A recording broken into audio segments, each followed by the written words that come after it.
ಮಾದರಿ ಹಾಕ್ಯದ ಚೆನ್ನಾಗಿ ನೋಡ್ಕೊಂಡು ಬಿಡಿಸ್ರಿ. ಯಾಕಂದ್ರೆ ಇಂಥ ಲೆಕ್ಕಗಳನ್ನು ಮಾಡೋದ್ರಿಂದ ಏನಾಗ್ತದೆ, ನಿಮ್ಮ ಶಾಣೆತನ ಜಾಸ್ತಿ ಆಗ್ತದೆ. ಮುಂದಿನ ಲೆಕ್ಕಗಳು ಸರಿಯಾಗಿ ನೋಡ್ಕೊಂಡು ಮಾಡಬೇಕು. ತಿಳಿತಾ? ಇನ್ನು ದಶಮಾಂಶ ಈ ಲೆಕ್ಕದ ಮೇಲೆ ಹೆಂಚಂತ ಬರ್ತಾವೆ ನೋಡಕಂತ್ರಿ. ವಿಡಿಯೋ ಆನ್ ಮಾಡಿ. ಎಲ್ಲರೂ ನಾನು ಹೇಳುವಾಗ ಬೋರ್ಡ್ ಕಡೆ ಲಕ್ಷ್ಯ ಕೊಟ್ಟು ನೋಡ್ಬೇಕು, ಅದು ಭಾಳ ಇಂಪಾರ್ಟೆಂಟ್. ಮಾಡ್ಯಾರಿಲ್ಲ ಒಂದು ಸ್ವಲ್ಪ ಚೆಕ್ ಮಾಡಿರಿ. ಆಮೇಲೆ ನಾ ಹೇಳೋ ಬೋರ್ಡ್ ಕಡೆ ನೋಡ್ರಿ, ಹೆಸರಳದ ಮುಂದೆ ಒಂದು ಸ್ವಲ್ಪ ಚೇಂಜ್ ಆಗ್ತಾವೆ ಗಣಿತ. ಈಗ ಟಿ ವಿ ಬೆಲೆಯು 15,000. ಓಕೆ, ಈಗ ಟಿ ವಿ ಬೆಲೆಯು ಬರೋಬ್ಬರಿ 15,000 ರೂಪಾಯಿ.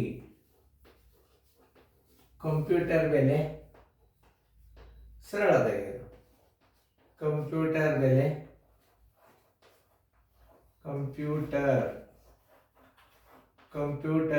ಬೆಲೆ ಬರೋಬ್ಬರಿ ಟಿ ವಿ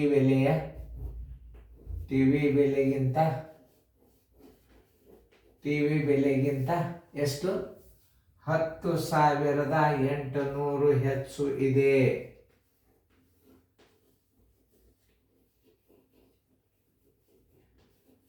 ಅಂದರೆ ಈಗ ಕಂಪ್ಯೂಟರ್ ಬೆಲೆ ಬರೋಕೆ ಟಿ ವಿ ಬೆಲೆ ಹಚ್ಕೊಂಡು ಅದ್ರಾಗ ಹೆಚ್ಚಿನ ಹಣ ಕೂಡಿಸ್ಕೋಬೇಕು. ಅಂದ್ರೆ 15,000 ಏನಾಯ್ತು? ಟಿ ವಿ ಬೆಲೆ ಆಯ್ತು. 10,800 ರೂಪಾಯಿ ಹೆಚ್ಚಿನ ಹಣ ಜರ ಕೂಡಿಸಿದ್ರಿ ಅಂದ್ರೆ ಏನು ಬರ್ತದೆ ನೋಡಿ. ಪೂಜೆ 8ಕ್ಕೆ 8, ಆಮೇಲೆ 5ಕ್ಕೆ 5, 1 1 2, 25,800 ಏನು ಬಂತಿದ್ದು ಕಂಪ್ಯೂಟರ್ ಬೆಲೆ ಆಯ್ತು. ಒಟ್ಟು ಬೆಲೆ ಬರೋಬ್ಬರಿ ಟಿ ವಿ ಬೆಲೆ ಪ್ಲಸ್ ಕಂಪ್ಯೂಟರದ ಬೆಲೆ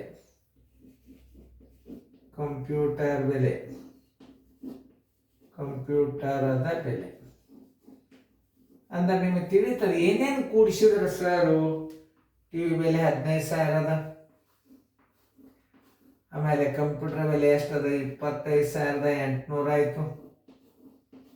ಒಟ್ಟು ಬೆಲೆ ಬರೋಬ್ಬರಿ ತಪ್ಪಬಾರ್ದು ಯಾವುದು? 800.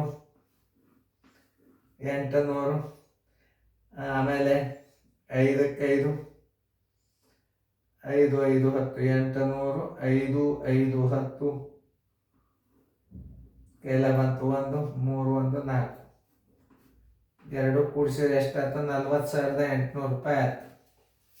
ಆನ್ಸರ್ ಇನ್ನು ನಾ ಎಸ್ ಅನ್ನೋ ತನಕ ಹಾಕೋಬೇಡ್ರಿ, ನಾ ಹಚ್ಚಿರ್ತಾನೆ ಇನ್ನೊಂದು ಚೆಕ್ ಮಾಡ್ಕೋತಾನೆ ನಾನು. 40,800 ರೂಪಾಯಿ.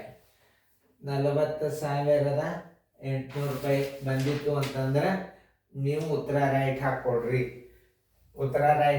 ಕರೆಕ್ಟ್ ಅದ ನೋಡ್ರಿ. ಹೆಂಗೆ ಲೆಕ್ಕಗಳನ್ನು ಬಿಡಿಸ್ಬೇಕನ್ನೋದು ನೋಡ್ರಿ.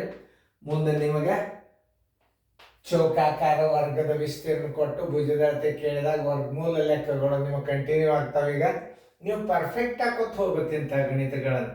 ಯಾವುದೇ ಒಂದು ಗಣಿತ ಬಂದ್ರೆ ಪಟ್ನ ಬಿಡಿಸ್ಲಿಕ್ಕೆ ಬರ್ಬೇಕು. ಅಂದರೆ ನಿಮ್ಗೆ ರಿಸಲ್ಟ್ ನಾ ಬೇಕಾದಂಥ ಪೇಪರ್ ತೊಗೊಂಡ್ರಾಗ ಸರು ನಾ ಬೇಕಾದಂಗೆ ಬಿಡಿಸ್ತಾನೋ ಅಂತ ಒಂದು ಕೆಪಾಸಿಟಿ ಬರ್ತದೆ. ಲಕ್ಷ್ಯ ಕೊಟ್ಟು ನೋಡ್ರಿ.